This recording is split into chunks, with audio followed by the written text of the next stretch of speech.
ഉയിർപ്പ് രണ്ടാം ചൊവ്വ. വിശുദ്ധ മത്തായിയുടെ സുവിശേഷം 11-ാം അധ്യായം 25 മുതൽ 30 വരെയുള്ള വാക്യങ്ങളുടെ വിശകലനം. വഹിക്കാൻ എളുപ്പമുള്ള നുകവും ഭാരവും. മനുഷ്യന്റെ പാപത്തിന്റെ ഫലമായി ദൈവം കൊടുത്ത ശാപമാണ് നെറ്റിയിലെ വിയർപ്പ് കൊണ്ട് ഭക്ഷിക്കുക. മടി പിടിക്കുന്നവർക്ക് ജീവിതം മുന്നോട്ട് കൊണ്ടുപോകുക ദുഷ്കരമാണ്. ദരിദ്രർ കൂടുതൽ ദരിദ്രരായി മാറുന്നു. ഉള്ളവനോ ഉള്ളത് സംഭരിച്ചു വയ്ക്കാൻ കഴിയാതെ അസ്വസ്ഥനാകുന്നു. എല്ലാവരും ഒരു തരത്തിലല്ലെങ്കിൽ മറ്റൊരു തരത്തിൽ അസ്വസ്ഥരാണ്.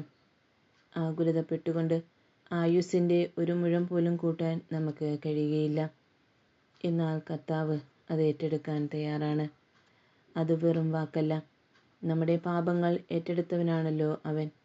ബാഹ്യമായ നമ്മുടെ ഭാരങ്ങളും അവൻ ഏറ്റെടുക്കുമെന്ന് ഉറപ്പ്. അവൻ വിചാരിച്ചാൽ ഒരു നിമിഷം കൊണ്ട് എല്ലാ ഭാരങ്ങളും നിഷ്പ്രയാസം അപ്രതീക്ഷിതമാകും. ഇന്ന് യേശു പറയുന്നു, അധ്വാനിക്കുന്നവരും ഭാരം വഹിക്കുന്നവരും എൻ്റെ അരികിൽ വരിക, ഞാൻ നിങ്ങളെ ആശ്വസിപ്പിക്കാം. എൻ്റെ നുകം വഹിക്കാൻ എളുപ്പമുള്ളതും ചുമട് ലഘുവുമാണ്. നിന്റെ ഭാരം നീ കർത്താവിനെ ഏൽപ്പിക്കുക, അവൻ നിന്നെ താങ്ങിക്കൊള്ളും. ആശ്രയിക്കുന്നവൻ വീഴാൻ അവൻ അനുവദിക്കുകയില്ല. കാരാഗൃഹത്തിൽ 2 ചങ്ങലകളാൽ ബന്ധിക്കപ്പെട്ടിരുന്ന പത്രോസ് ദൈവത്തിൽ ആശ്രയിച്ച് സ്വസ്ഥമായി ഉറങ്ങിക്കിടന്നു. ദൈവാശ്രയത്താൽ ദൈവദൂതൻ എങ്ങനെ അവനെ മോചിപ്പിച്ചുവെന്ന് നാം വായിക്കുന്നുണ്ട്. 4 പാടും കണക്കറ്റ ശത്രുക്കളാൽ വളയപ്പെട്ടപ്പോൾ എലീശയുടെ പ്രാർത്ഥന കേട്ട് എങ്ങനെ ശത്രുവിനെ ദൈവത്തിൻ്റെ സൈന്യം സമൂലം നശിപ്പിച്ചു എന്നും നാം വായിക്കുന്നുണ്ട്.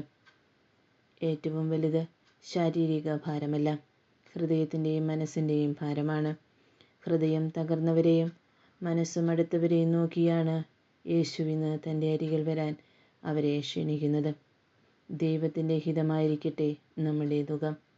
നുകം വഹിച്ച കാള പിന്നീട് യജമാനൻ ആട്ടുന്ന വഴിയിലൂടെയാണ് സഞ്ചരിക്കുക. യേശു കാണിക്കുന്ന വഴിയിലൂടെ നമുക്കും സഞ്ചരിക്കാം. അപ്പോൾ എത്ര വലിയ നുകവും ലഘുവാകും. നിന്റെ കുരിശ് ചുമന്ന് എൻ്റെ പിന്നാലെ വരിക, നിന്റെ ഭാരങ്ങൾ ലഘുവാകും. എന്നാൽ ലഘുവെന്ന് കരുതി നീ സ്വയം ഏറ്റെടുക്കുന്ന ഭാരങ്ങൾ, പദ്ധതികൾ നിന്നെ ആത്മനാശത്തിലേക്കാണ് നയിക്കുക.